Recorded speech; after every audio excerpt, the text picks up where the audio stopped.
Hello, everyone. Good evening. Please, can you hear me? Yes, we can hear you. Oh, super. Oh, so I can get right into it now. So once again, good evening and welcome to today's webinar. We're super excited to have you on this call this evening. My name is Adeze Menep, and I'm going to be the host for today's event. I can see that we already have some people on this call already. I can see that Mr. Emmanuel is here. Good evening, Mr. Emmanuel. Good evening, Excel. Good evening, Shalom. Let's give another 2 minutes to see if more people can join, because the essence of today's webinar is actually to inform and educate a lot of people about what is happening as regards climate and everything associated with sustainability. So let's just give guests a couple of minutes and get more people into this call before we get into today's business. But while we wait for everyone to get in, I'd like to say a very big thank you to SDSN Youth Nigeria for putting together this very educative, insightful program called CAAP, which is the Climate Accelerators Actors Program. And CAAP River State is actually holding or hosting this event today. So I also like to say thank you to every member of the CAAP team for making today's webinar a reality. We'll just wait a few more minutes and then I'll go right into the introduction and we'll get right into business for today. So before we get into the introduction,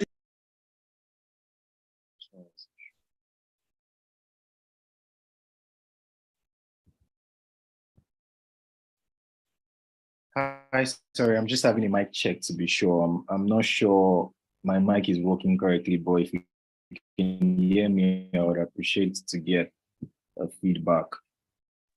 Yes, we can hear you. I can hear you. Thank you so much. Thanks.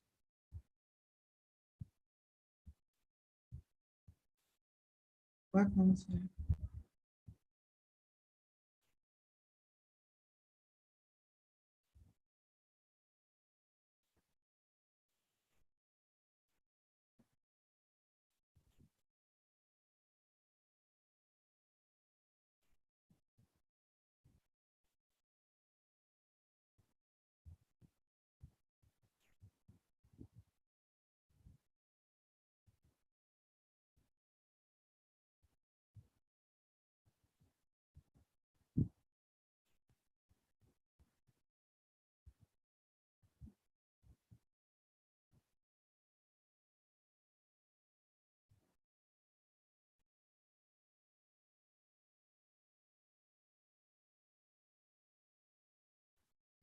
Okay, I'll take over from here while my teammate is trying to join back in.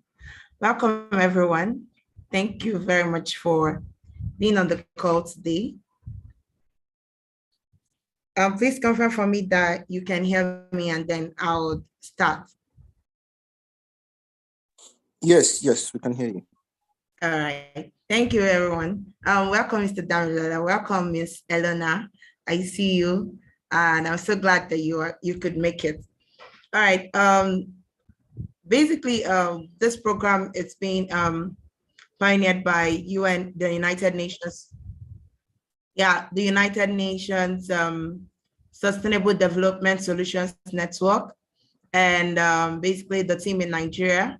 And this particular program is the Climate Actors Accelerator Program. Just a brief introduction and we'll get right in. The UNSDSN network recognizes significant threats of climate change and its consequences as a result of the triple planetary emergency, which includes the rising global temperatures, habitat loss leading to the extinction of species, and ongoing pollution of air, land, and water. And that is quite significant in almost all the parts of the country, both in Nigeria and outside Nigeria. And for the Climate Actors Accelerator Program, it's a unique opportunity for young innovators and change makers to join the fight against the global climate crisis. And with a focus on individuals aged 18 to 35. This knowledge sharing and innovation program offers a comprehensive approach to creating a sustainable future through advanced training, boot camp, environmental campaigns, cleanup efforts, tree planting activities, ecological tours, and innovative thinking. And the goal of the program is simple, basically to develop a network of young climate champions that would pioneer transformative solutions to protect our planet and restore the ecosystem. We have about 3 programs that the CAAP community members are supposed to fulfill. One of it is the community development project. The next is the climate webinar, and finally the climate education. For the climate webinar, we aim to educate young people on climate change, raise awareness, and promote active citizenship. Just a little background on the CAAP team members. We have myself, Shalom Ibo, I'm the state's representative. I also have Excel Amefule, who is also a part of the CAAP team. He is the project manager. Mr. Daisy, the moderator, she will take over from me. She's our stakeholder manager, praise admin, and then we have Onaju, our communications team manager. And I know Mr. Damilola is already on the call. Let me read his bio and we'll welcome him to take over from here.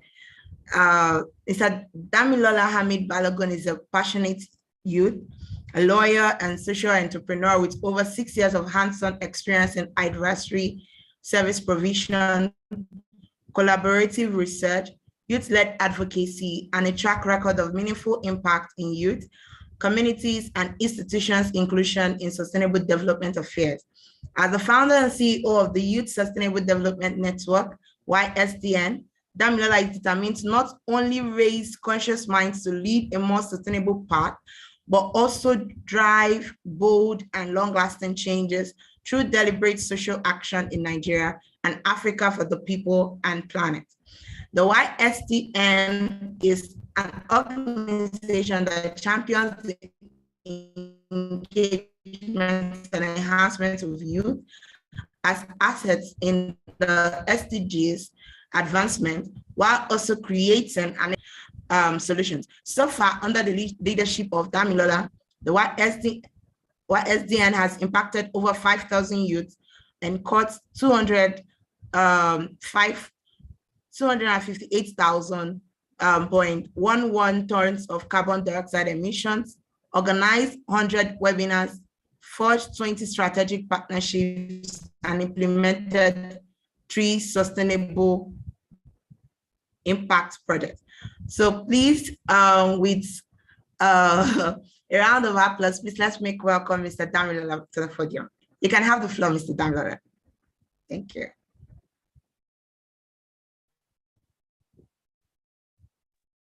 Hi, can you hear me clearly, please, just to be sure? Yes, we can hear you. Let me bring out your slide. All right, that's fine.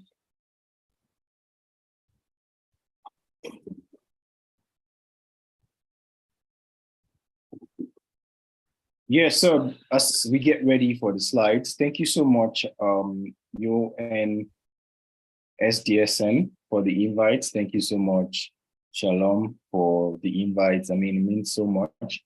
I'm always glad and happy to contribute when it comes to sustainable development conversation, especially with young people at the forefront. And most importantly, how young people can meaningfully create opportunities, not just for themselves, but of course, drive a sustainable world as we all want. So I'm really happy and I'm super excited to be here once more.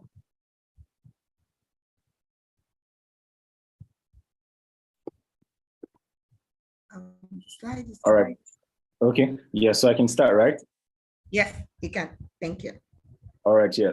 Thank you again, and pardon me for the slides. This is just the slide that I created for African Youth Climate Hub at an event I was invited to give the explanation of the Sharm el Sheikh implementation plan.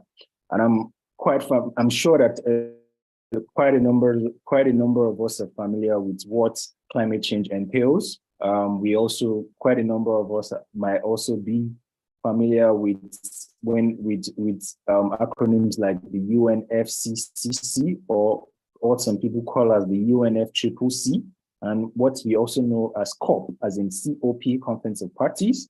And yes, so that's what today's conversation is going to revolve around. All right, so let's move on to the next slide. All right, great. So yeah, this is COP27 in a nutshell. So we have to also understand that COP, that we refer to as Conference of Parties, started in the year 1995. It started, and that's when we had COP1 in Berlin. So that's when it started. And then this started as a result of the fact that we wanted to meaningfully drive progress as far as the Rio Convention is concerned. So all of these international treaties on climate revolves around parties, that is countries around the world that are led by their respective governments coming together to meaningfully address the global problem, which is climate change. And so at COP27, in a nutshell, it was just an opportunity to showcase the unity on existential threats that we can only overcome through concerted action and effective implementation. It was stated by President Abdel Fattah el-Sisi. He's the president of Egypt, and then yes, he was also found for quoting what I just stated. So essentially, again, COP27 really mattered because it was 30 years after Rio Convention, and so we needed to gather youth, civil society, governments, and every other stakeholders present to meaningfully progress as far as addressing the issue of climate is concerned. Next slide, please. All right, thank you very much. So I'll just basically outline the key negotiation outcome. So as we all know, Loss and Damage Fund has made it for the first time through COP27. So over time, developing countries or countries known as Global South, which I ordinarily do not like to mention, I feel like at the end of the day, we are all facing one problem or the other. So some countries should not be referred to as developed or developing, but that's the story for another day, and I guess that's what the world order really wants. And yes, so back to the case, Loss and Damage Fund was finally created. So before now, like I said earlier on, for the purpose of today's conversation, developing countries or countries known as Global South are majorly affected by the huge impact of climate change.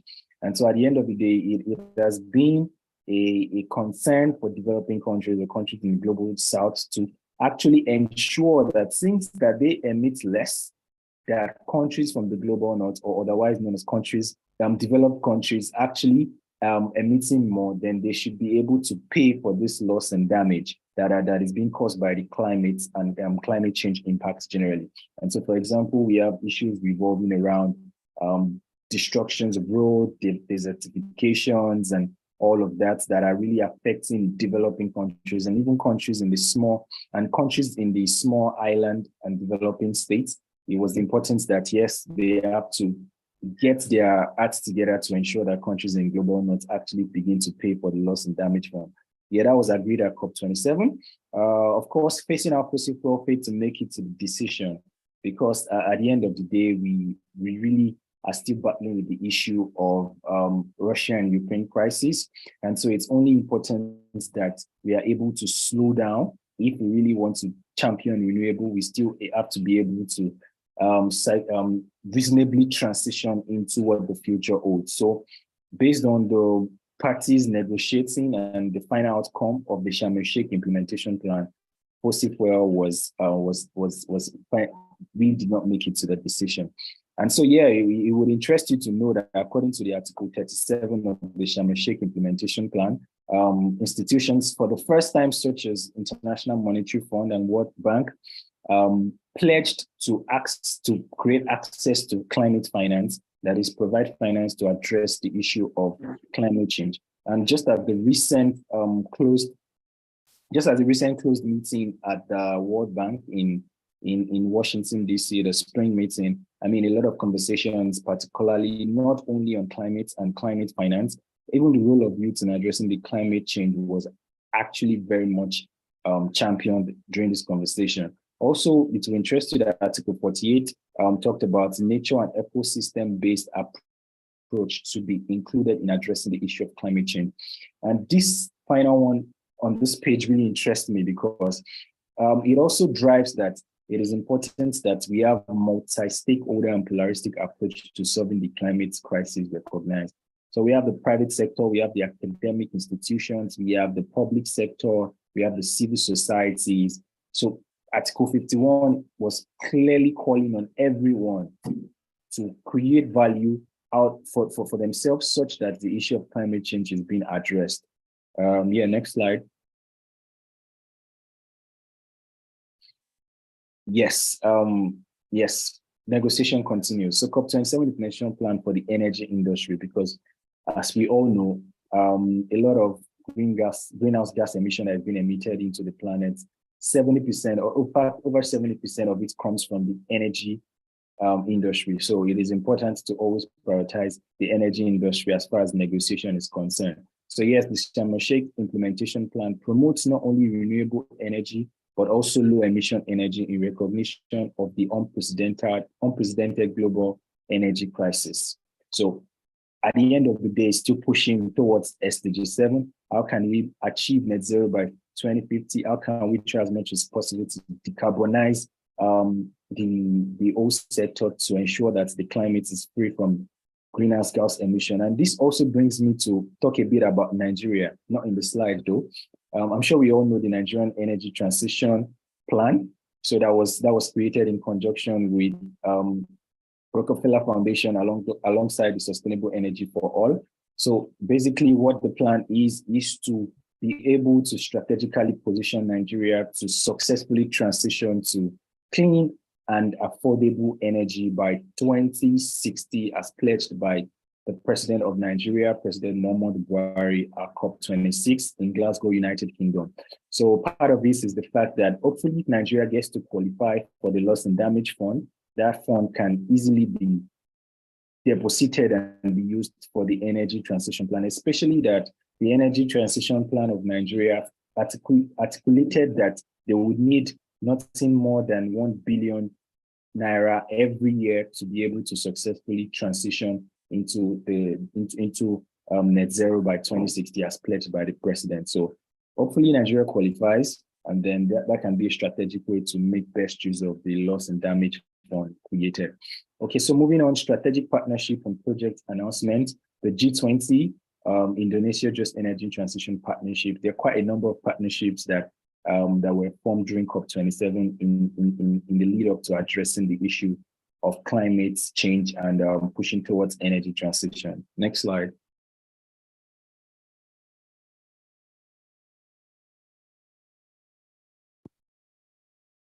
Next slide, please. Hello.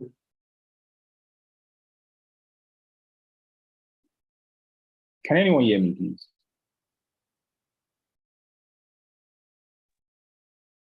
Yes, I can hear you. Yes, we can hear you. I think she's having some technical difficulties. Okay.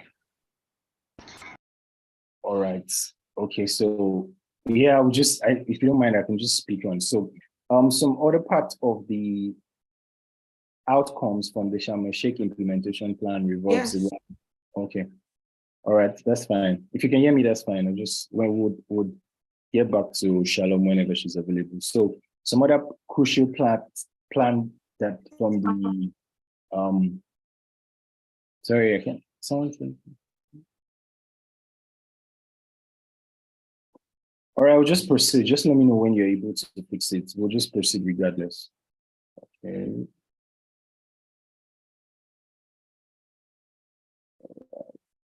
Now I can't see my screen anymore.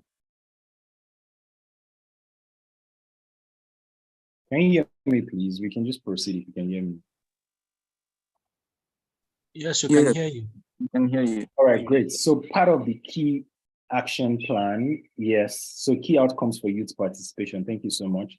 So yes, at the pavilion, I think COP27 made quite a number of history because 10 years before this time, young people's representation at the international space and the international conversation was very, very minimal.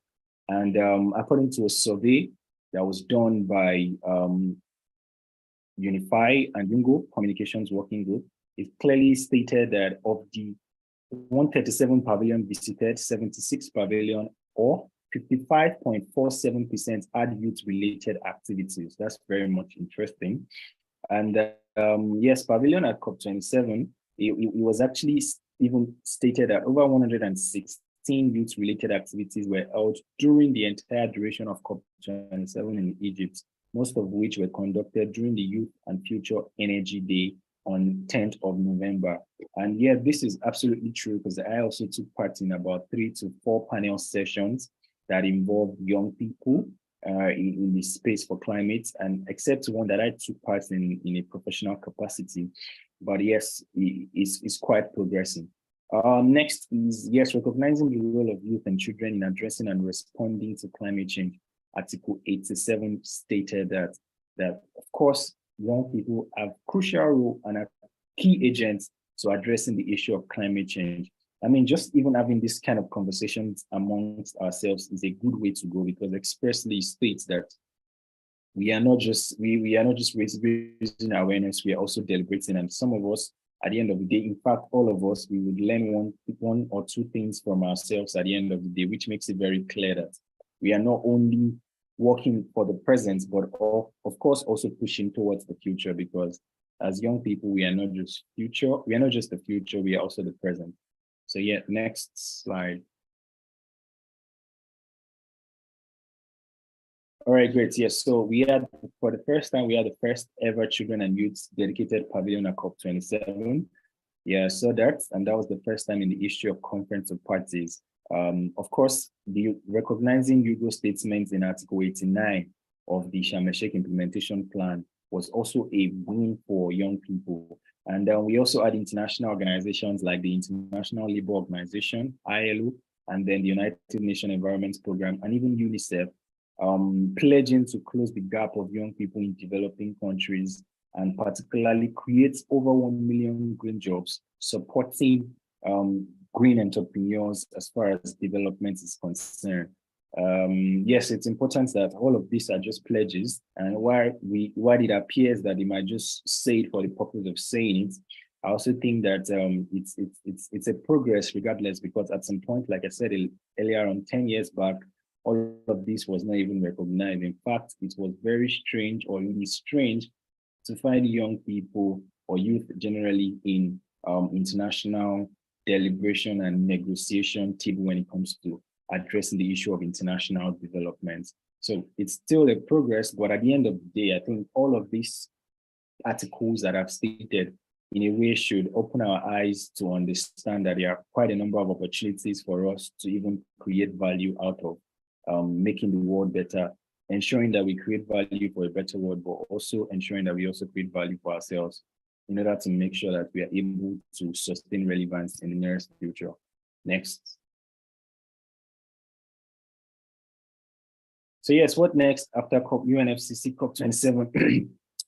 Again, COP27 outcomes largely treat the symptoms, not the cause of climate change, and further urgent action will be required to be taken if goals of the Paris Agreement to avoid dangerous climate change are to be achieved. So yes, just largely the symptoms, like I said earlier, again, there are pledges, commitments here and there, but of course, there's still a need to do more.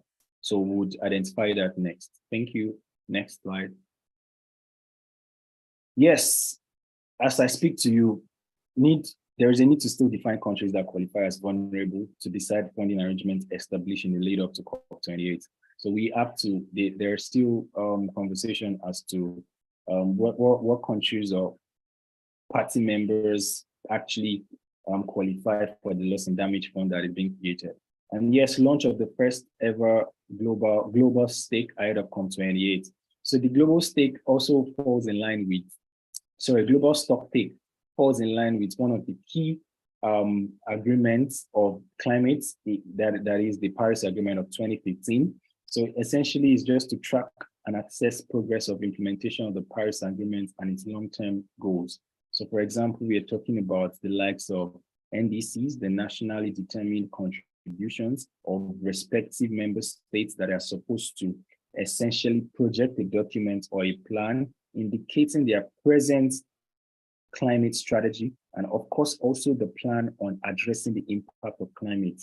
If you go through the internet, Nigeria has its own, and then Nigeria has developed a structure and even a strategy to addressing the issue of climate change, part of which energy is at the forefront of the industry. The Nigerian government is willing to pay close attention to ensuring that we are able to achieve net zero and even a sustainable and a resilient future.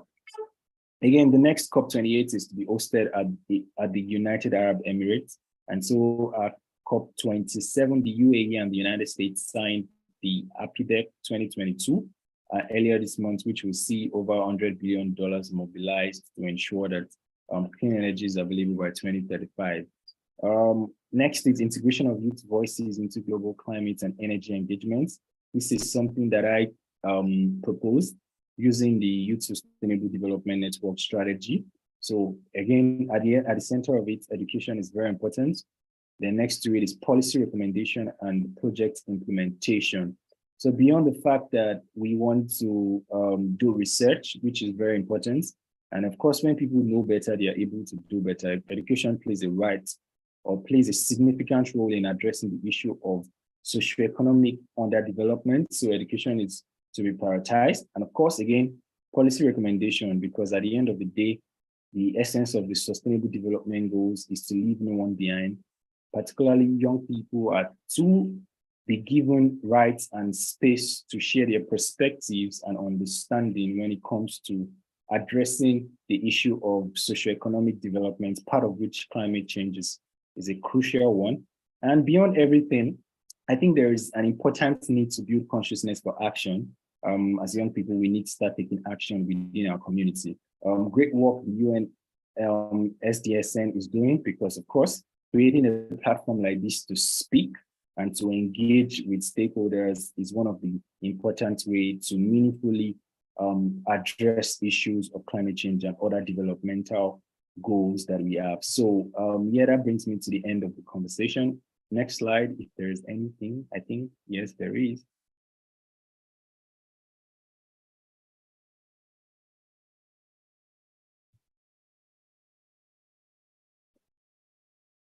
Can we have next slides, please? Oh, yeah, great. Yeah, so here's about me. Yeah, you can stay in touch, my email.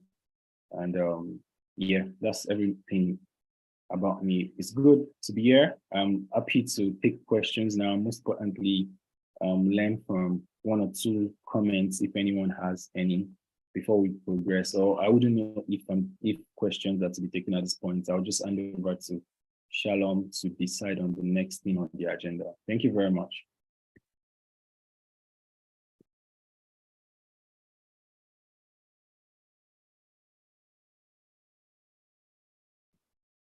Sorry, I'm not sure I can hear you, Daisy.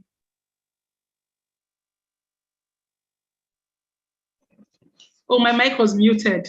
Good evening, everyone, once again. And I'd like to say a very big thank you to Mr. Damilola Balogun for this insightful presentation on COP27. Right about now, we'll be taking questions. If you have any question for our speaker, please kindly drop it on the comment session, and I'm sure our speaker will be delighted to take it.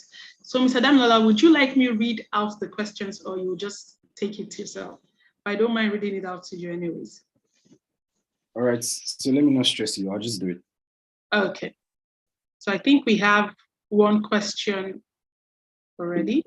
How feasible is Nigeria's plan to transition to green energy and net zero by 2060? All right, so to be honest, I think it's very much possible. There is time. I'm not going to answer this politically. I will answer this factually. So the future looks blurry for Nigeria to achieve this, but there's still enough time to achieve it. But are they doing the right things to achieve it? I wouldn't say 100%, but I think there's still the need to move things from the foundation. So first of all, we need to go back. And part of the recommendation I personally made to the Dutch Ministry of Foreign Affairs and other few heads of states in my participation at COP27, particularly on this Nigerian energy transition, plan was the fact that there is a need to incorporate into this basic school and secondary school curriculum topics revolving around sustainable development, climate action, and even energy transition. And at the end of the day, once people are able to, once this is built into educational curriculum, which everyone begins to have understanding about, then at the end of the day, we also are sure of the future, because 2060 is quite a number, is a long time. Like, I'm sure by 2060, all of us here would be nothing less than 50 years or 50 years upward. So yes, even people that are not born now will be nothing less than 35 years. So imagine, just imagine it. So at the end of the day, what's the plan to ensure that those people then that are coming forward to achieve these goals are actually up to date, and they understand the important role they have to play in achieving these goals. So putting it into curriculum, basic school and secondary school rather, it's very essential. And then creating courses that are in line with climate change and energy transition at the tertiary institutions goes a long way. Because at the end of the day, that's when people can even understand these things and jobs can be created out of this. Like, jobs begin to get created. We have people that understand these things, and we just don't have lawyers or doctors that are doctors and lawyers. We have lawyers and doctors that are conscious of climate and energy transition. So we need to, as much as there are plans here and there to push towards, I see them recently even launching an essay competition on energy transition plan. I think there's a prize for that, which is very important. But of course, the role of policy recommendation to necessary educational stakeholders to incorporate these things in the curriculum would go a long way to prepare the future generation that will actually drive this goal forward. So yes, I think things are being done, but I think also there is a need to work more deliberately at the foundational level. So I hope that answers that. Yes, so I'm trying to get the next question. Next question is, what are the requirements for young people to be part of COP28? The requirements is you just have to have the badge. Like, just get the badge, and then hopefully you get the funding for someone to support you to attend. If not, if you can afford it yourself, all you basically need is the badge. So how do you get the badge? That takes me to the next question. How do you get the badge? So according to the United Nations Convention Framework on Climate Change, UNFCCC, they usually have a database of NGOs and countries member. So there are 3 types of badges you can have. So we have the countries, like we have parties like Nigeria, Ghana, Canada that are parties to this, that are parties to the UNFCCC agreement, that they actually have access to it. So the Nigerian government, for example, can give you an invite to attend the conference. The Nigerian government can do that, or any other country that you think you are able to reach out to. That's it. On the other part, we have the IGOs, that's the international governmental organizations like the UN, UNICEF, UNIDO. All of those UN organization body also have accreditation, so they can issue an accreditation to attend. And finally, we have the NGOs that have the observer status. So we have quite a number of NGOs. If you go to the UNFCCC website, you go there, you look at all of the organizations, they have their contact persons and their phone number from Nigeria that you can contact and reach out to that. Please, I would like, now is even a good time to start reaching out. Now is a good time because from like August, everyone is beginning to be given the quota of numbers of persons they can invite. So if you go through the UNFCCC website, you can start contacting some numbers. I'm sure they'll be able to give you a badge. And yes, the most stressful part a lot of times is the funding. But I also believe that there are always quite a number of opportunities for people to apply when it's close to the conference of parties itself. So that way you can even tap into some funding opportunities. But of course, it's always very competitive. So you have to be sure you're doing a real work or you're doing something really important that would actually give you an edge. Sometimes you might even be doing real work, you might not get it. But of course, I just think it's a way of just ensuring that you have to spread and plan ahead. There's still enough time to prepare if you want to attend. So yeah, that's that. Are there any more questions? I don't think there are any more questions. So yeah, that would just be it. It was good being here today. I mean, amazing people, and I'm happy to have done this. I'm looking forward to doing this in the nearest future again. Thank you so much. Oh, well, thank you so much, Mr. Damilola. We really appreciate this opportunity for you to be here today, and we don't take it for granted at all. I'm sure everyone who had a question, your question has been duly answered by our expert. Okay, so we'll just go right into the next session because our guest is already in the house. I'll go right into reading her bio so she can take over from me.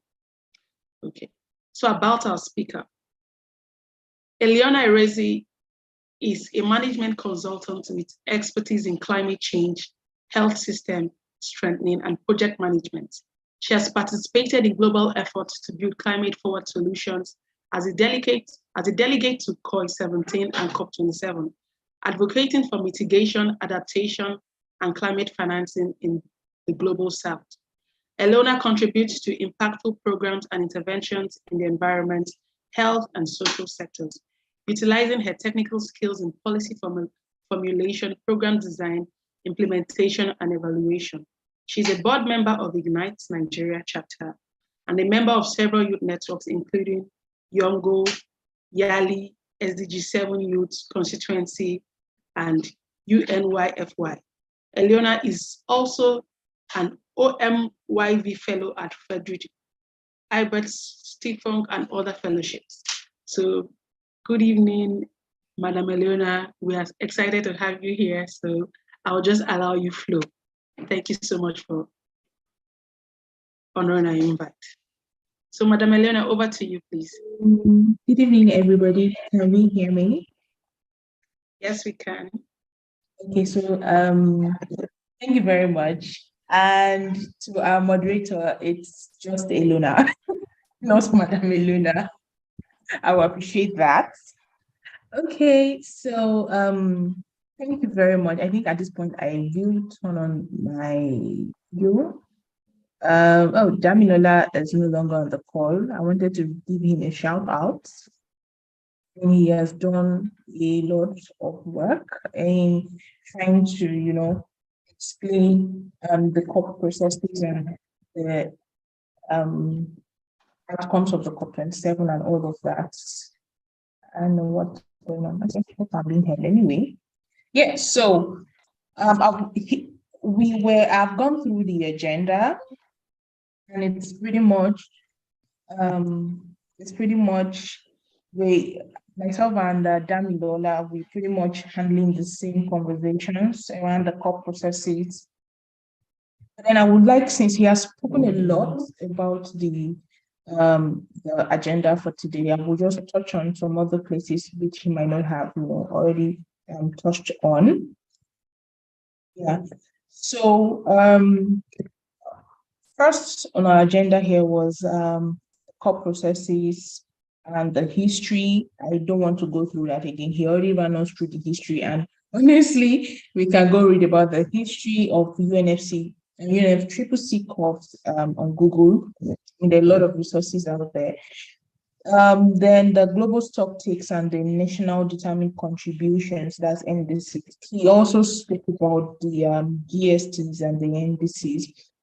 Again, in COP28, the GSTs, the global stock takes, are going to be major conversations where countries are going to come and present the progress of implementation of their NDCs. So NDCs are simply climate plans that countries have, agreed to implement over time in contributing to impacting on climate. Okay, and then in COP28, one of the major conversations is going to be around the contributions of the countries. How far have they gone? So in the different sectors that they have committed to, reducing greenhouse gases, for instance, how far have they gone about their commitments? Again, Damilola spoke a lot about the COP27 reflections from Egypt, but I would also like to add that there was a lot of conversation about carbon pricing frameworks. So when the whole conversation about loss and damage came up, there was also that I spoke about, okay? So if we have countries that are already, already been affected by the negative impacts of climate change, and then we want them to, have access to the loss and damage fund. Moving ahead, how do we already begin to ensure that the big emitters, they are also contributing to the development of the least developed countries, and then how are they already helping these countries to improve on their climate action plans? And then there was a whole conversation about the this particular carbon pricing frameworks. If for instance, I don't want to mention any name because I understand my life. If an organization, for instance, it's paying, say, $2 for the amount of carbon that is emitting, to a certain country, why is it that when it comes to least developed countries like Nigeria, they then have to remit, say, $1? What standardized frameworks are already operating, to make sure that even if least developed and small island developing nations and all of that, even if we're already very exposed to these the impacts of climate change, what is being done already to make sure that there's some form of standard in the carbon pricing frameworks. I mean, this is just a very short webinar, so it's not something that we would have all the time to, talk about all of the actions that need to be taken. And then I'm just going to go to the next point here, the outcomes from the decisions here. Damilola spoke a lot about it, the loss and damage ones, the multi-stakeholder engagement that needs to be, fostered to achieve the climate agenda, all of that. He also spoke about the energy transition plans of Nigeria, and it's not just Nigeria really. There are a lot of other nations out there that are, designing their transition plans, and a few of them have implemented them already. But one thing I would like for us to also, take note of and have at the back of our minds is the need for near zero and net zero technologies. In COP27, there was a lot of buzz also about, the use of hydrogen, how well are developing nations using hydrogen, what's the current funding needs that they need, what's the manpower that they need to be able to, bring on new technologies to their nations and everything. So ahead of COP28, there is going to be a lot of conversation of what new technologies are countries already adopting, or what are they thinking of doing already that they can even get funding for or get support from international financial institutions and so on. So I wanted to mention this at the beginning of the section. COP27 was kind of known for something. It was called the African CAAP, because there was a lot of conversation. First of all, there was a lot of representation from African countries, especially African youths, which Damilola rightly mentioned. And then there was a lot of conversation beyond the representation. There was a lot of conversation about how Africa is really impacted by the effects of climate change, across all of the sectors and what can be done. And if not for anything, African countries were really, championing the loss, the loss and damage fund, the access to the loss and damage fund and all of that. Implementations from COP27, we already talked about that. Gaps in the COP27. So one thing I could say is that there were a lot of, we had a few private sector representations. I don't believe that there's no country really that grows by itself without the real input of the private sector. I mean, this beyond development financing that comes into the country. One thing I really didn't see very well is the representation of the private sector in COP27. Because whether we like it or not, the private sector most times contributes a lot to the effect of climate change. And no matter the policies that are being no matter the policies that are being implemented right now by countries, the truth is beyond individuals and common citizens adhering to them. Organizations, companies the private sector generally needs to adhere more to some of these, to most of these climate policies, really. And okay, I see a question popping up. I'm going to take that later. And then expectations for COP28. I already mentioned that there's a lot of conversation around the global stock takes this year. So I am assuming that a lot of countries are warming up and tightening up their belt to present the progress on their respective indices in COP28. That just by UAE, the UAE hosting COP28 already, there was a lot of, a few organizations and a few NGOs, raised dust about the whole why should UAE host the COP28. They are also one of the biggest emitters because of oil and all of that. But again, we also see a lot of clean technology resource that is being championed by the Middle East, by the UAE and all of that. So one major conversation that's going to be championed in COP28 will be how well are countries really doing and what are they already doing? What are their future plans to mitigating the climate impacts? While COP27 was a lot of conversation on loss and damage, everybody wanted to have access to the funds. In COP28, I was really wowed by the representation in COP27, but in COP28, people will really look at what our country doing, especially the big emitters. How are they really contributing to mitigate the impacts of climate change? How are they supporting developing countries? What are developing countries doing? What technologies already exist? What technologies do we need to scale? And what technologies are also having a negative impact on the environment while trying to mitigate climate change?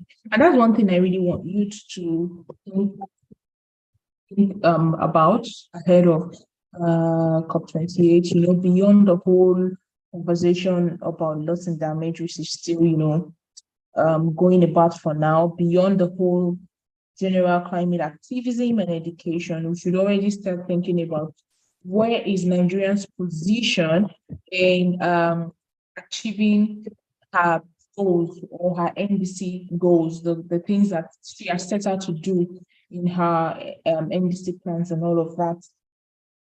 So really, I have high expectations for COP28. That's because I would like to really see where every country is and what they're doing, and countries who are not really meeting up to their goals or their climate targets. Why are they not meeting up, and what can we do to help them?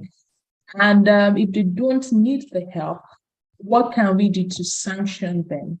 Because you can't keep making another country vulnerable because you are trying to, you're trying to implement technologies or strategies that favor your own country. So, I believe it's not just me. I wish Damilola was here. Maybe he would attest to that, but I believe there are a lot of expectations. I personally have high expectations of COP28.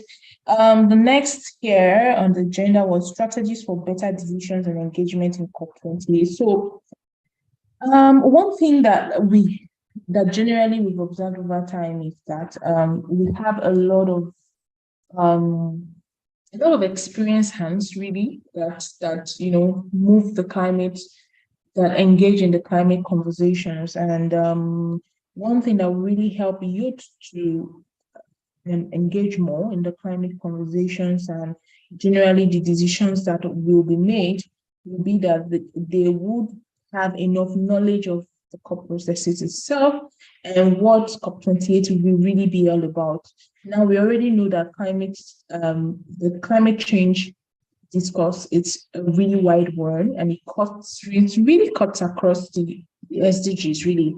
When you talk about education, there's something to talk about. When you talk about health, there's something. When you talk about sustainable consumption and production, there's something. When you talk about water, so climate change is really cross-cutting, is a challenge that's cross-cutting across sectors and really across the SDGs targets. So really, for better decisions and engagement, I think we really need to understand how climate change is impacting on other aspects of our life, and what kind of policies we can already make that address, or maybe not really make, but contribute to, that address these cross-cutting challenges. The next agenda point here is youth engagement and opportunities. There are a lot of youth engagement opportunities. Damilola already spoke to a lot of them. Again, about, finding a niche or something that you really want to talk about, or something, an action you want to drive, and then committing to it already. I see that a lot of people are already doing that. For one, Shalom, that's the coordinator who's to me. I think she's doing amazingly well and driving conversations around clean energy already. So again, the opportunities are endless, and the resources to engage with are also endless in assessing the opportunities in the upcoming COP28. The last question here, or the last here, was to speak about the role of renewable energy financing, agriculture, climate risk management in CAAP. So I wouldn't really speak about it in terms of a role, if they have a role in CAAP. I would speak about it in terms of the role generally in mitigating the climate change effects that we see. However, these are conversations that can be scaled at CAAP for more engagement, and to see generally more engagement and what decisions can be made from it. When we talk about renewable energy, a lot of people talk about renewable energy these days, and a lot of people are experts in it. The real question I want us to ask ourselves is, how ready are we for the full renewable energy cycle that we want to deploy in our country? Okay, so again, another challenge I have when climate enthusiasts speak is that they tend to handle the discourse of climate change independently of other things that are really variables in the conversations. So you can't really handle climate change conversations aside what's the current situation of what's the economic situation, for instance, in the country. What is the employability index, for instance, in the country? What are the real challenges that people are facing? And when we bring in the climate change discourse in relation to the real challenges, how does it weigh? Because I want to believe that, again, one of the reasons why people are championing the conversations, and the majority of the population just don't think it's their business. Climate change is everybody's business, but I'm only saying we have to learn to balance the conversations and really begin to tie the possibilities of achieving the climate agenda to other aspects of people's life, of the economy, of and all of that. Talking about financing, yes, financing has a lot of effect on achieving the climate agenda, especially when it comes to financing new technologies or scaling existing technologies, climate technologies within the ecosystem, the climate ecosystem. I always like to talk about tech. Climate tech is not cheap.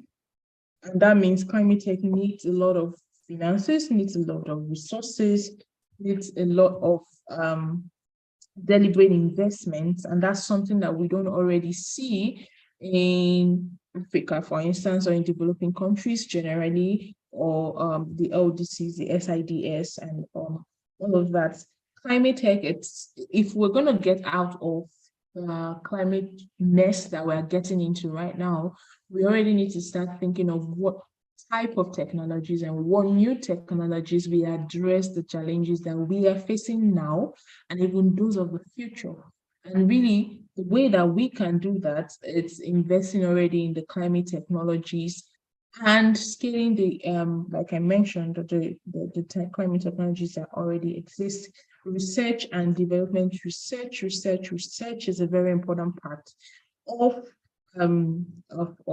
climate technology, of either new climate technologies or existing climate technologies that we need to scale and all of that. So I want to be sure that I have exhausted my talking points. Yeah, so one thing I really want to, one fact, or rather one point I really want to, speak on, maybe put more emphasis on, not really extensively talk about it, but just really put more emphasis on, is that education generally, or the level of awareness of the people affected by climate change needs to be improved upon. I'm going to use Nigeria as a case study, okay? In Nigeria, for instance, and other African countries and other developing countries around the world. And even if Damilola said he really doesn't like to use the word global south, other countries in the global south, because people can only maximize what they really know about. People can really only maximize the solutions that they are fully aware of. So if we're talking about climate tech, availability of certain climate financing structures and all of that, if people don't have an idea of what we're talking about and why we are talking about what we're talking about, then they would likely not access it. It will likely be misused, and then the results of the impact we even seek to achieve will not be gotten. So I would like to close my conversation on that ahead of COP28, there are going to be a lot of accountability measures that will be required from countries in determining the progress of in the implementation of their NDCs. Really, this looks like a big conversation, but it's really like, it's something that everybody can get involved in. Like, you can literally question why Canada had said they're going to do 1, 2, 3, 4, 5 things in 2022 and 2023, and they didn't do it, and what is their plan to do it. And I really want everybody here to see the conversations about the global statistics in relation to the national determined contributions as something that everybody can literally engage in, because it's literally you demanding the responses for your own life, because climate change is really something that affects our life, really. So it's you asking questions that really impact your life, and you want to know. You can ask Nigeria, your country, you can ask them, why did we say we're going to do this and we have not done it? Because this is the impact anyway in our lives. So yeah, ahead of COP28, when we have the global statistics, I believe there are a million opportunities for everyone to get involved in conversations, and the more the merrier sometimes, that way we even know that we're going to get a lot of engagement and possibly the traction that we need when it comes to the progress in mitigating climate change effects and scaling technologies and other solutions. Thank you.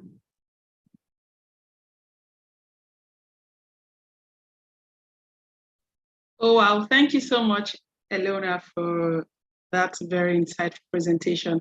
I'm sure for those of us who were not privileged to attend COP27, just by listening to our first and second speaker, I'm sure you can actually say something about it and almost speak like an authority, like you were there. So I just want to say a very big thank you for your time. So we'll quickly go right into questions. I think we have 2 questions on the chat, on the comments section. Okay. Would you want me to read, or you just read No, yourself? yeah, I'll read. Okay, So that's you fine. don't have to press yourself. Yeah. Okay, so the first question is, are there plans for developing a framework for carbon pricing in Nigeria? Well, that's not something I already think is a conversation in Nigeria. So this conversation was okay, so there was, I'm trying to remember the section. There were quite a lot of sections at COP27, but I know that in one of the sections that the World Trade, Madam Ngozi Okonjo-Iweala attended, I think that was, I'm really struggling to remember one of the sections. Yeah. But then the whole question about, a carbon pricing framework and how the developing countries are already disadvantaged, that conversation came up. But about if plans for developing a standard carbon pricing framework in Nigeria, for instance, I don't think we have such already. No, we don't have such we don't have the framework already, but I wouldn't know if the plans are on the way. So I think that's a research for all of us to go do. But yeah, it's something that already needs to, because if we're going to be demanding carbon credits, then we should already have standard carbon pricing frameworks. So yeah. Sorry, give me a minute.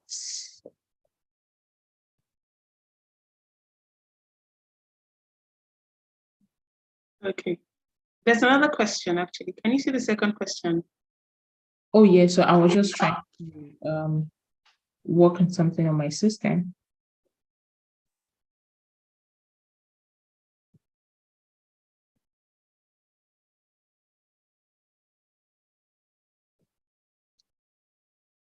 Okay.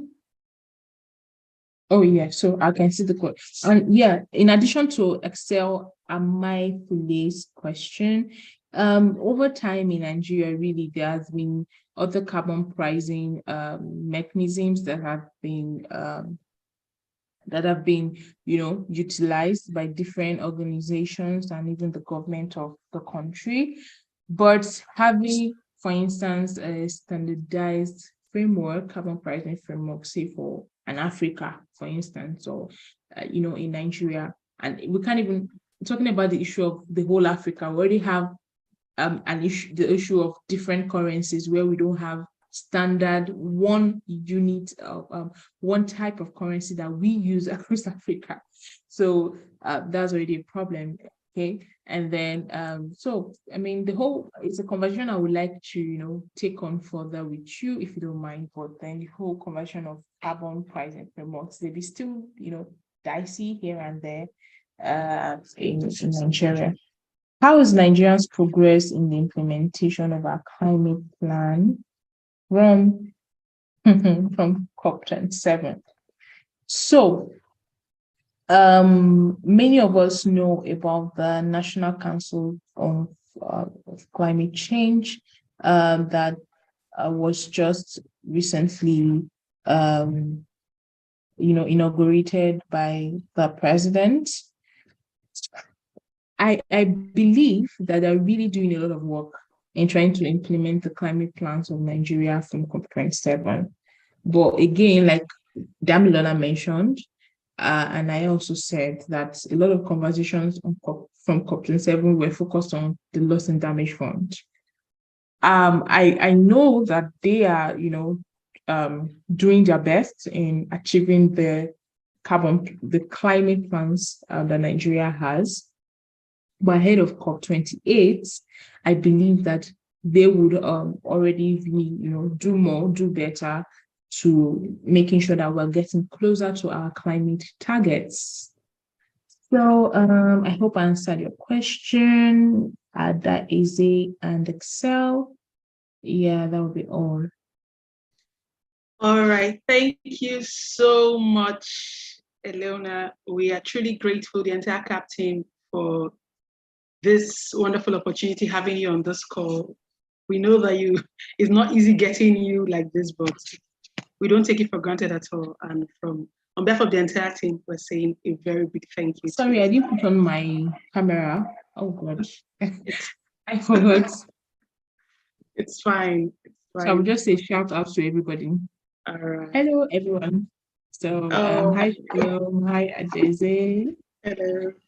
At least with cameras on is a bit more interactive. I literally forgot. I was just talking through the process. It's fine. So hi, it's everyone. Fine. Yeah. So thank you so much. We really appreciate your time.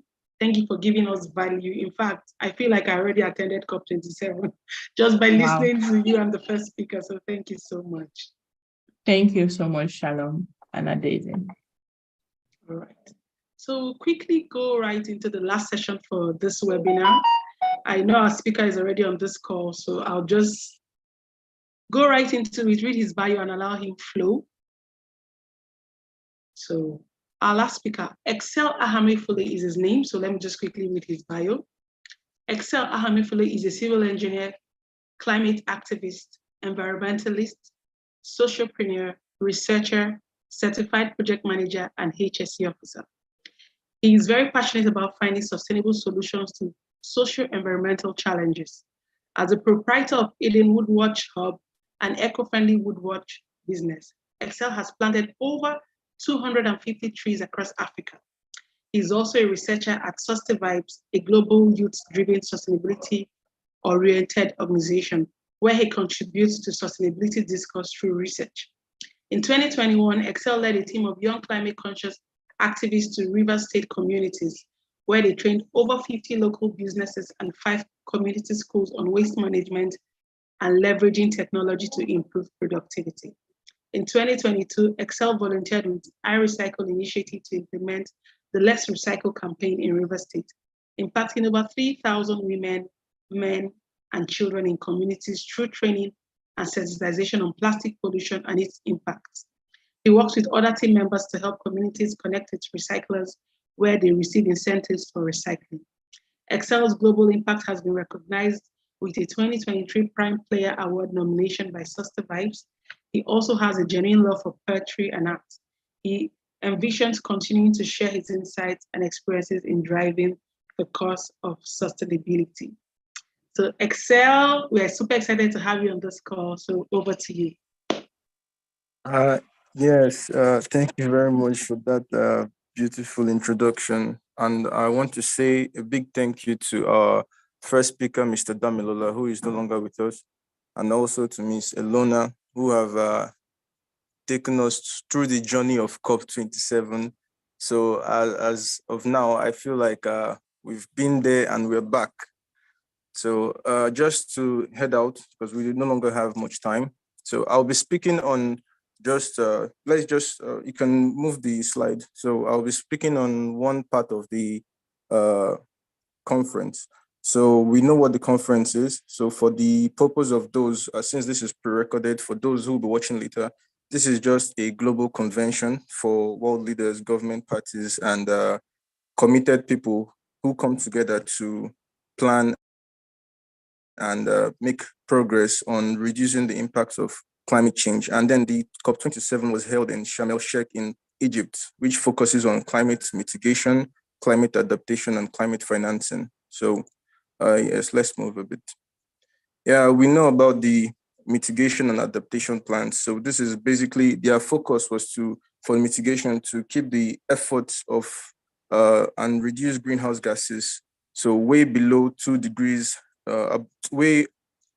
below 2 degrees, that is above the pre-industrial levels, and also to target 1.5 degrees Celsius. And for the adaptation, so they're trying to focus on getting the the countries and to adjust to the current and the also emerging impact of climate change. So let's just move ahead. So yeah, so the climate financing, so this is covering all aspects of sustainability and climate change. So this focuses both on mitigation plans and adaptation plans. So, but for the purpose of this presentation, I'll be speaking on one aspect of the climate financing, which was introduced in COP27, which is the Global Shield Initiative. Yeah, we can go ahead.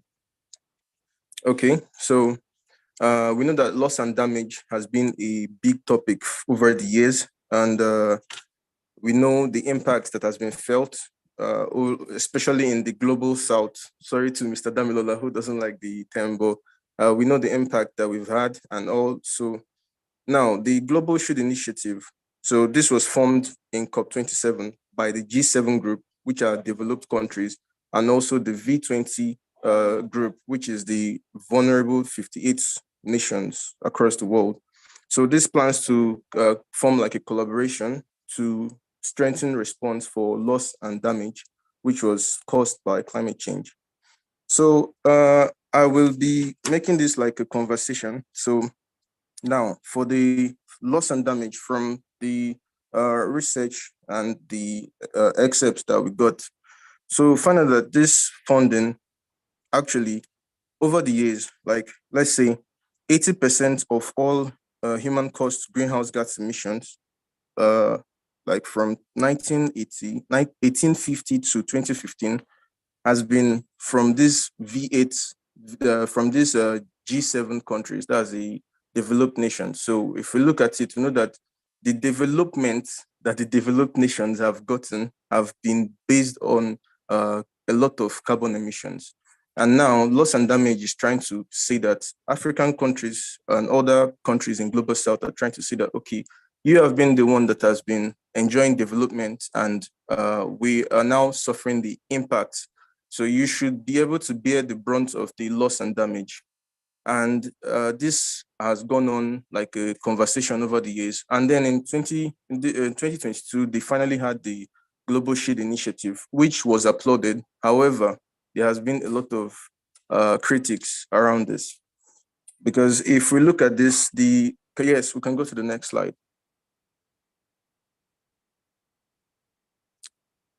Sorry, am I audible? So next slide, please. Hello, I hope I'm not speaking to myself. We can hear you, please go on. Okay. So while she does that, I will just speak. So the question now is, now the loss and damage. Okay, at COP27, Pakistan and other vulnerable countries demanded that the loss and damage be mobilized by developed nations. So this is because rich nations, these are the developed nations, are the cause of climate change today. Now, but the issue with loss and damage, this Global Shield Initiative, is that most people feel like, okay, is this a replacement for the loss and damage fund, which was initially planned for response to climate change? Or will it just be like a replacement or a diversion from that initial plan? And also, will this serve as a proper climate justice? Because okay, let's look at some facts. The Spanish Basque Center for Climate Change, they projected that by 2030, developing nations or the least developing nations would require around 290 billion to 580 billion dollars to cope with loss and damage which has been caused by climate change. And in the 2022 COP27, the GSI, the funding, which was spearheaded by Germany, just the fund came out around 240 million, so $240 million. Now, if we're comparing the funding, which is around $240 million, to the actual need for loss and damage, which is running into the billions and trillions, because, okay, let's take, for instance, Africa, Nigeria alone in 2022, we all felt the impact of climate change. So both the policy aspects, the socioeconomic aspects, the direct physical aspects, the flooding, the drought, the losses, and the numbers. The numbers we had over in Nigeria alone, we had over 9 billion losses in 12 states. So, and not only in Nigeria. Yeah, thank you for this. So, okay, Nigeria lost over 9 billion in damages from the flood impact, which we all are aware. And then also in Pakistan in the 2022, they had over over 30 billion loss from climate change impacts from the, and then back in 2015, I remember an article I was reading, so I got this. So it said Vanuatu's economic losses in 2015 was around $700 million. Now, we're looking at these losses in billions and trillions, and then the future, even the future needs are running into over $580 million and trillions of dollars. And then we're seeing the pledge by people, the G7, who are pledging in 200 millions as initial pledge. So, however, this was applauded, but if you look at the gap, you see that there is a big financial gap there. And then also this GSI now, they're running it as though it's like an insurance scheme. Now, running an insurance scheme kind of makes it tricky because now who is going to actually pay the premium? So the next slide, please.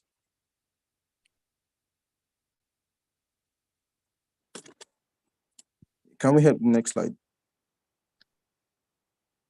Okay, I will just go ahead. So unlike the loss and damage fund, which is expected to be solely funded by the industrialized nations, the GSI, so how the GSI was formed, it gave room for what they called the South-South cooperation. So from 2015 upwards, we saw emerging nations like China, Qatar, Saudi Arabia, who all also had a spiking amount of greenhouse gas emissions.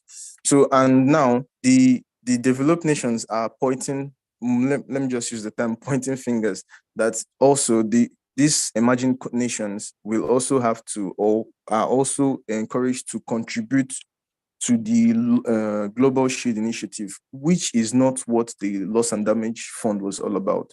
So now, if you're calling on Qatar and China and Saudi Arabia to join as donors for this Global Shield Initiative Fund, so that could also mean that at the time we could still be pointing at countries like Nigeria and other places to also contribute, which now makes you already know the developmental issues we're facing, and then asking these nations to also contribute. I don't think that is equity. So as we can see on our screen, so we're screaming climate justice, and then we're also calling Global Shield Initiative and tagging it to Loss and Damage Fund. So personally, I feel like this is a good implementation. However, the scope of this is a bit tricky, and it raises a lot of ethical, or let's say, yeah, political questions. So because now the developed nations are putting out like, okay, other countries too can help contribute. Now, Action Aid said that the Global Shield Initiative is just a distraction and should not be taken for loss and damage funding. So this is very interesting because now, again, if we look at the loss and damage, what we are having on ground, the numbers and the need, and we're looking at the numbers that have been pledged by this Global Shield Initiative, we're seeing a lot of gaps. Now, even the Ghana President Nana Akufo criticized the developed nations at COP27 because he was like, they could not make the 100 billion funding available for the loss and damage. So now, so I'll be sharing my final thoughts, and I also employ us. So this is like a question: who is really paying for this? For the loss and damage, who is really paying for this? Now, for the final thoughts. Now, critics fear that this initiative, that's the GSI, Global Shield Initiative, is just like a ploy to replace or delay the negotiations of the loss and damage fund that emerged as a result of the developed nations' development. So now, also, if you look at this, the COP process have in the past been tagged as mostly talk and little action. So, and they tried to make some action in the COP27, which was a very big improvement. And by that, Africa was well represented in COP27, which was not so before. Youths were very well represented in COP27. However, we need to shift, going forward to COP28, we need to shift focus from more pledging to action. So I feel like the developing nations should, and the leaders in Global South should collaborate and push for stronger commitments for developed nations to address the climate change which they have contributed to. Because historical data tells us that from 1850 to 2015, we're having like 80% of all global emissions coming from the G7 around the developed nations. And now telling us that the fee will be paid by some countries like China, who are just having carbon emissions of recent, is a bit skeptical. So I feel that is a political issue, but we know how politics is. But however, they've made a lot of progress, but they still need to do more. And not only that, these leaders need to hold themselves accountable first, because now we're having a lot of issues like corruption is having a toll on this, because even getting the loss and damage fund, these funds is another challenge. So if your papers are not well presented, if you're not doing if your documents are not good, so you can't access this. So now these developed nations need to work together and not just individually. They need to put their heads together and hold the developed nations accountable, and also hold themselves accountable in using the funds when they are provided. So I think at this juncture, I would just say I'm open for the questions, and I think this brings us to the end of the brief presentation. So thank you very much. Oh, wow. Thank you so much, Excel Ahamefule, for that insightful session. I'm still checking. Do we have any questions? Please, if you have any questions for Excel, kindly drop it now so he can just take it. I think we're doing well as regards timing. So we'll just give a minute. If we don't have any question, then we'll move forward. Kindly drop your questions if you have any, please.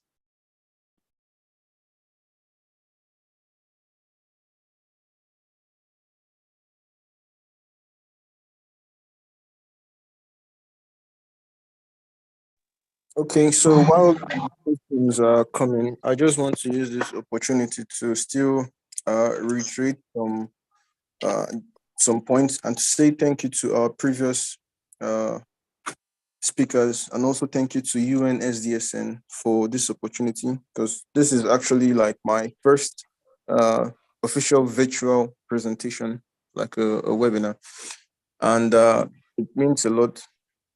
And also, in the coming COP28, I feel like the youth need to get even more invested into this.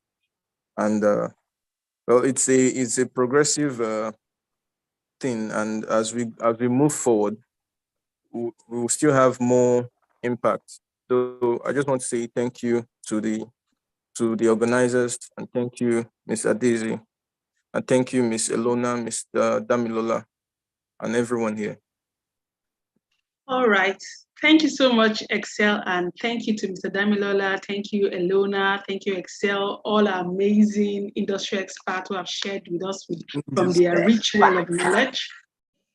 Wow. We're truly grateful. Elona has her hands raised. Oh, yeah. Oh. Thank you. Thank you.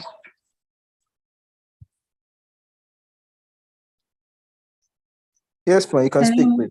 Yeah, I don't know if yeah, I'm sure you can hear me. So I had already reached out to Shalom, telling her that I had another meeting for 6 and I was going to leave. But then Excel came on board. I'm like, okay, I think I'm liking this energy. Let me just stay. And I didn't regret staying back at all. Well done, Excel. That was amazing, really. Um, so it's just unfortunate Damlela is not the only one that is here for me to do a shout out to. But yeah, Excel, I mean, we can always catch up, and I really loved your presentation. Thank you. Thank you very much, ma'am.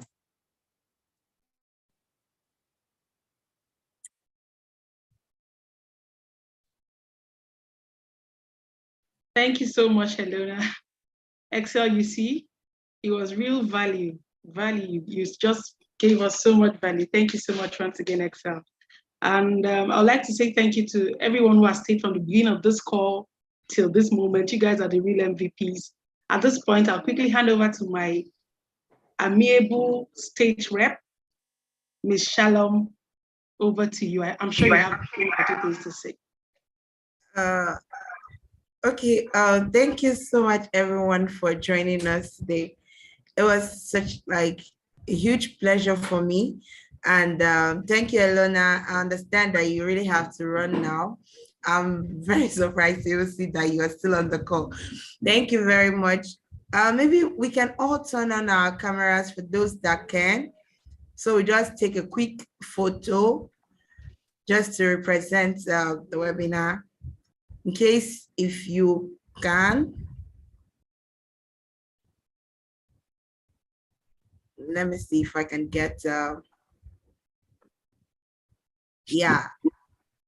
Please, can you turn on your camera so we can just get a group photo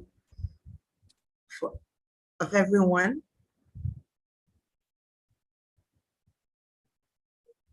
Oh, I think a lot of people aren't in good positions.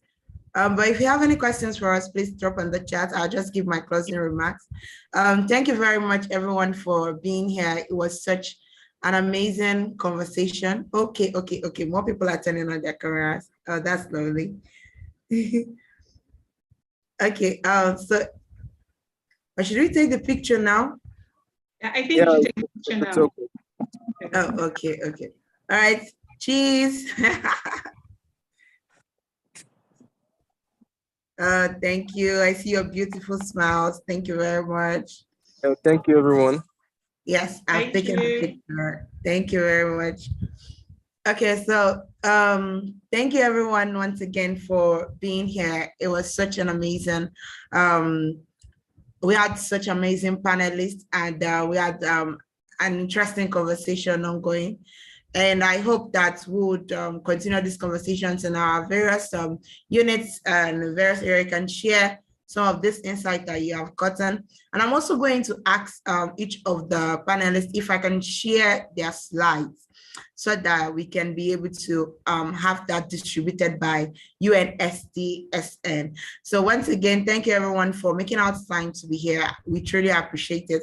And our next webinar will be coming up on the 24th of April, same time, that's 4:30 West African time. I wish I could share the flyer with us, but okay, let me see if I can do that. But we can just bear that in mind. The next event is coming up on the 24th, same time. And we hope that you would be able to join us the next time we'll be having this this webinar. Okay, for my presentation, yeah, you can go ahead and share. So I think maybe for Mr. Dominic, I will have to reach out to him. Yes, sure. We would reach out to him to ask him about that. We'll reach out to him to ask him about that. Okay, so I have the flyer right now.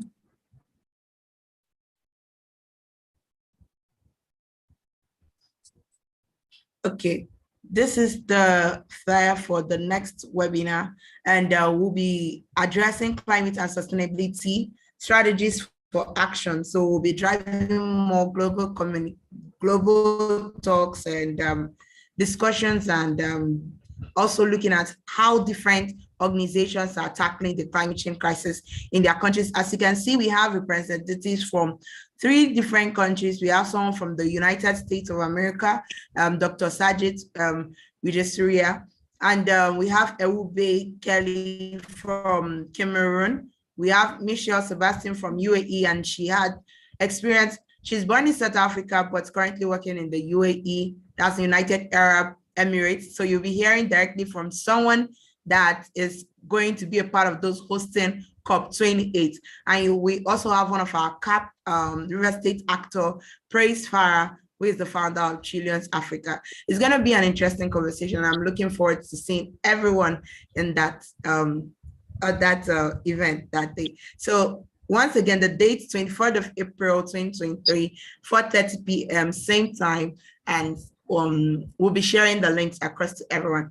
So thank you, everyone. Thank you, teammates. Thank you, all of the CAAP River State teammates. Thank you, Mr. Emmanuel, the program administrator. It was lovely to have this conversation. And I think I'll close the curtain now. Does someone have anything to say? Stella, you're muted. Do you have? But it's fine. If there is nothing more to say, I think it's just 4 minutes past the time, so we can call it a close. Thank you so much, everyone. It was lovely to have us here. Thank you. Thank you. Thank you. All right, bye. See you 24th. Bye. Bye. Oh, that's cool. Thank you, Stella.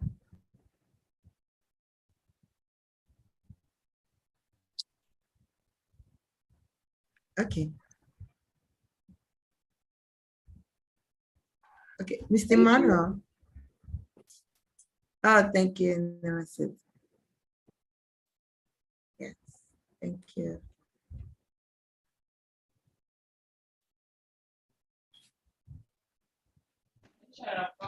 Alrighty, bye. Yeah.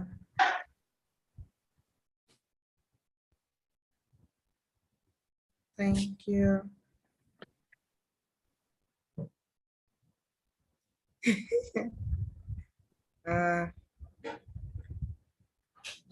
I can't end the call here because Mr. Emmanuel. Okay.